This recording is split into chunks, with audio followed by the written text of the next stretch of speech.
Hello বন্ধুরা, কেমন আছেন সবাই? আজকে আপনারা দেখবেন ছোট্ট অর্কর সাথে ছোট্ট জগন্নাথ একসঙ্গে একজন আরেকজনের ভালোবাসায় কিভাবে বেড়ে ওঠে। অর্ক তার প্রচন্ড ভালোবাসা দিয়ে জগন্নাথ ঠাকুরকে আঁকড়ে ধরেছে, আর জগন্নাথ ঠাকুরও তার এই ছোট্ট মিনি সাইজের ভক্তটাকেও আর ছাড়তে পারেননি।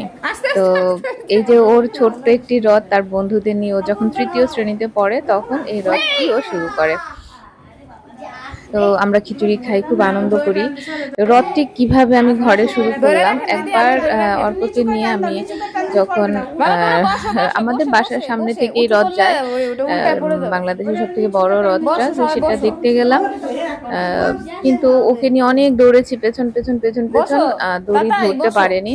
ওর মনের মধ্যে একটা কষ্ট ছিল, তো দূর থেকে শুধু দেখেই যেতে হয়েছে, কারণ ওকে নিয়ে দড়ি ধরা, অনেক লোকজন থাকে, একটা বিপদের সম্ভাবনা থাকে। তো তারপর থেকে বললাম ঠিক আছে, আমরা ঘরেই ছোট্ট করে জগন্নাথকে পুজো দেব। তো এই হচ্ছে সেই ছোট্ট জগন্নাথের ছোট্ট রথ। এর আগের বছরও করেছিলাম, তখন ওর বন্ধুরা কেউ ছিল না, একাই করেছিল। তো এই বছর তৃতীয় শ্রেণীতে পড়ে, তখন করোনার আগের বছরটায়। এরপর চতুর্থ শ্রেণীতে যেটা একই রকম করা হয়, তো সেটা আমার আর ভিডিও রেকর্ড নেই, করা হয়নি। তো পাশের ঘরে ছিল গুন্ডিচা মায়ের মন্দির, পাশের ঘরে গুন্ডিচা মায়ের মন্দির করেছি, তো পাশের ঘরে আমরা নিয়ে যেতাম। গুন্ডিচা মায়ের মন্দির ভেবে আমরা পাশের ঘরেই নিয়ে যেতাম। এভাবে করেই প্রতি বছর আমরা করেছি। তো এটি হচ্ছে ও যখন পঞ্চম শ্রেণীতে পড়ে তখনকার রথ। মাঝখানে একটা বছরের ভিডিও আমার কাছে নেই। তো পঞ্চম শ্রেণীতে পড়ে, তখন এটা করোনার সময়। এই যে ময়ূরটি অর্কর নির্দেশনাতেই আমি বানিয়েছিলাম, যে কিভাবে কিভাবে করব, পুরো ইনস্ট্রাকশন, এই ময়ূরটি বানানোর ইনস্ট্রাকশন অর্ক দিয়েছিল এবং রথটি বানানোর ইনস্ট্রাকশন অর্ক দিয়েছিল। এখানে ছোট্ট জগন্নাথ, বলরাম, সুভদ্রা ছিল, ওনাদেরকে বসিয়ে আমরা করেছি। এই যে মানে একদম প্রথম রথটার থেকে এই রথটি একটুখানি বড় হয়েছিল। তো ঘরের মধ্যে আমরা টানছিলাম জগন্নাথকে। তো পাশের ঘর আমরা দিয়েছি, পাশের ঘর আমরা গুন্ডিচা মায়ের মন্দির করেছি, সেখানে আমরা নিয়ে গিয়েছিলাম।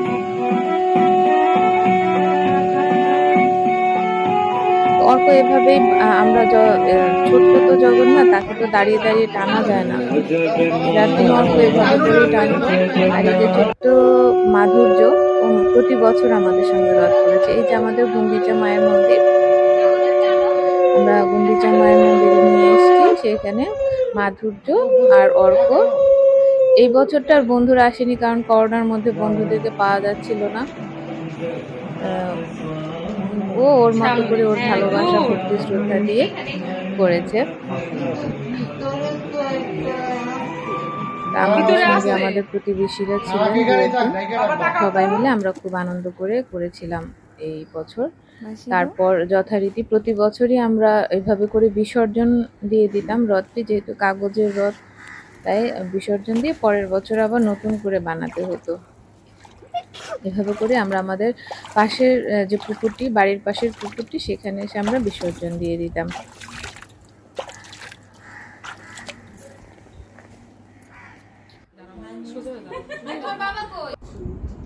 এই হচ্ছে অর্ক যখন সপ্তম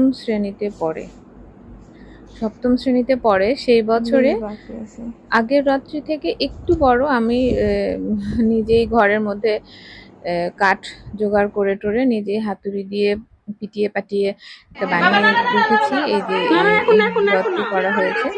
এখানে জগন্নাথ ঠাকুরও একটু বড় আকারে আমাদের ঘরে এসেছেন। অর্কর টিচাররাই অর্কর বন্ধু, ওনারা এসে গীতা পাঠ করছেন, মহারাজ জি উনি পুজো দিচ্ছেন, অর্কর বন্ধু মায়েরা এসছেন সব। তারপরে আমরা যে বাড়িতে থাকি ওখানকার যে কাউন্সিলর, সে কাউন্সিলর সাহেবও এসছেন। মানে বেশ ভালোই লোকজন হয়েছে। জগন্নাথ ঠাকুর অনেক আয়োজন করে দিয়েছেন। আমরা খুব আনন্দের সঙ্গে আমরা এই রথটি উদযাপন করেছি। আপনারা দেখুন।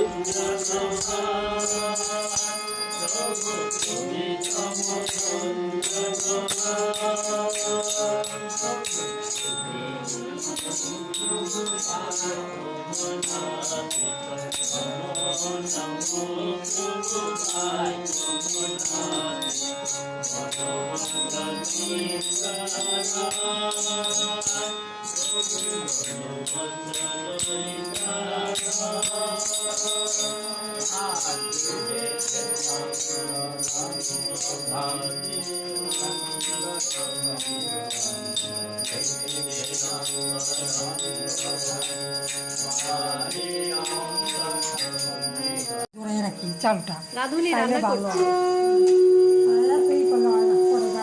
রাধুনি এখন কাজু বাদাম ভাজছে। এক চুলায় পোলাও আছে আর এক চুলায় কাজু বাদাম ভাজা হচ্ছে। জগন্নাথ একজনের ভিজানো বাদাম আর একজনের শুকাচ্ছে। হ্যাঁ, আর একজনের শুকাচ্ছে। দাও এই এদিকে তাকাও, এদিকে তাকান। সবার সবার পিছন দেখাচ্ছে, সামনে দেখাও। তোমার ফেসটা একটু দেখাও। ওয়াও, অনেক সুন্দর। আচ্ছা, ওদিকে একটু করি।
ইনি হলেন কাউন্সিলর সাহেব রোকনউদ্দিন সাহেব। উনি ওনার বড় ভাই এবং ওনার পার্শ্বদের নিয়ে উনি এসেছিলেন। তো ওনারা সবাই মিলে রথের উদ্বোধন করে দিয়ে যান এবং আমরা রথটি দরজা পর্যন্ত সবাই টেনে নিয়ে যাই। তো মানে ওনারা কিন্তু ইসলাম ধর্মাবলম্বী, তো এটা নিয়ে আমাদের কোনো সমস্যা নেই, বরঞ্চ আমরা খুশি হয়েছিলাম ওনারা এসছেন এবং ওনারাও খুশি হয়েছিলেন আমাদের এই অনুষ্ঠানে যোগ দিতে পেরে। তো সবাই আমরা খুব আনন্দের সঙ্গে সেদিন উদযাপন করি।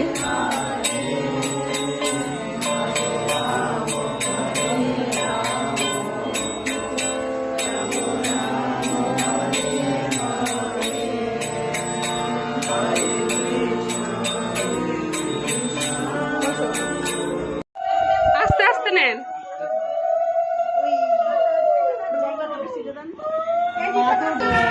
আমি একটি পরিষ্কার কাপড় দিয়ে ভগবান জগন্নাথের যাওয়ার পথটি মুছে দিচ্ছিলাম, আর অর্ক সহ অন্যান্যরা একটু টেনে টেনে নিয়ে যাচ্ছিলেন।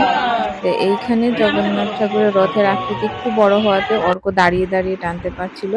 আর এই হচ্ছে জগন্নাথের মাসির বাড়ি। এইবারে জগন্নাথ সত্যি সত্যিই মাসির বাড়ি গিয়েছেন, এবার আর পাশের ঘরে যাননি। অর্কর একজন ড্রয়িং টিচার আছেন, উনি জগন্নাথ ঠাকুরকে তার মাসি হয়ে, গুন্ডিচা মা হয়ে তার বাড়িতে নিয়ে গিয়েছেন। জগন্নাথ ওই বছর অনেক আনন্দে মজায় ভোগ খেয়েছিলেন সেই বাড়িতে। এটি হচ্ছে যখন অর্ক অষ্টম শ্রেণীতে পড়ে তখনকার রথ।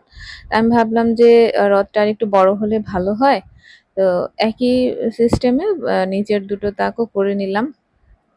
আর এই হচ্ছে অর্কর কাকা, ওই পুজো করেছিল। এরপর আশেপাশের ছেলেরা এসে সেই রথ নিয়ে বাইরে যায় এবং আমরা তখন গ্রামের সবাইকে নিয়ে রথ করি এবং সবাই খুব আনন্দের সঙ্গে সেখানে অংশগ্রহণ করে।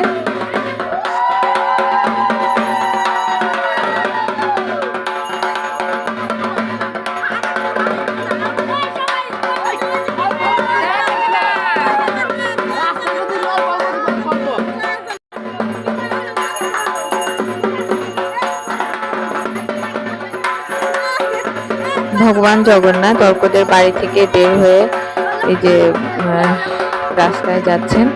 তো যেহেতু আমি চাকা লাগাইনি এইখানে, তার জন্য পরে একটি ভ্যানে তুলে দেওয়া হয়। ভ্যানের সঙ্গে রথটি আমরা বেঁধে দিই ভালো করে, তারপরে সবাই জগন্নাথ। এবং অদ্ভুত ব্যাপার, ভক্তরা কিন্তু স্বতঃস্ফূর্তভাবেই, গ্রামের মানুষরা ওভাবে কাউকে বলাও লাগেনি। প্রচন্ড বৃষ্টি হয়েছিল, প্রচন্ড বৃষ্টি দেখতে পাচ্ছেন, খুব বৃষ্টি হয়েছিল। তার মধ্যেই মানে যখন বৃষ্টি থামলো তখন ছেলেপেলেরা চলে আসলো, এসে জগন্নাথ ঠাকুরকে নিয়ে যাচ্ছিল। খুব আনন্দ হয়েছিল এবং গ্রামের সবাই কিন্তু এসেছিল।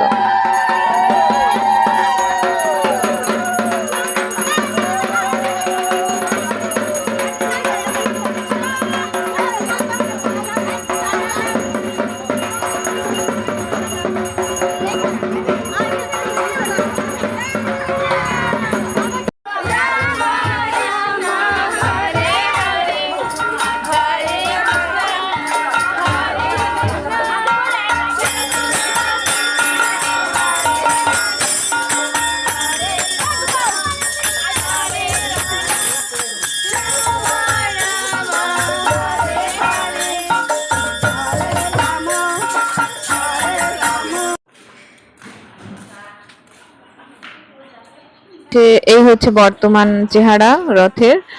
তো ধীরে ধীরে ধীরে ধীরে রথ একটু একটু করে সবার ভালোবাসায় বেড়ে উঠছে। জানি না ভগবান, আমি এই বিষয়গুলো আপনাদের সামনে আনতাম না, আনলাম কেন, এই যে সুন্দরের ছবি উঠাই। হ্যাঁ, আমাদের যে সবাই ভক্তি ভরে আমি বলছি না যে আমার ছেলে প্রচন্ড বড় ভক্ত, একেবারেই তা বলছি না। ভক্তি ভরে ভগবানকে ডাকো, ভগবান নিজেই তোমার কাছে আসবে, থাকবে, ধীরে ধীরে বড় হবে। কিন্তু সেই ভক্তিটা যেন অহংকারের রূপ না নেয়, কখনো কোনোদিন এটা নিয়ে অহংকার করতে নেই। যে কোনো কাজেই যদি অহংকার করা হয় সেটি ধ্বংস হয়ে যায়, এটাই মনে রাখতে হবে।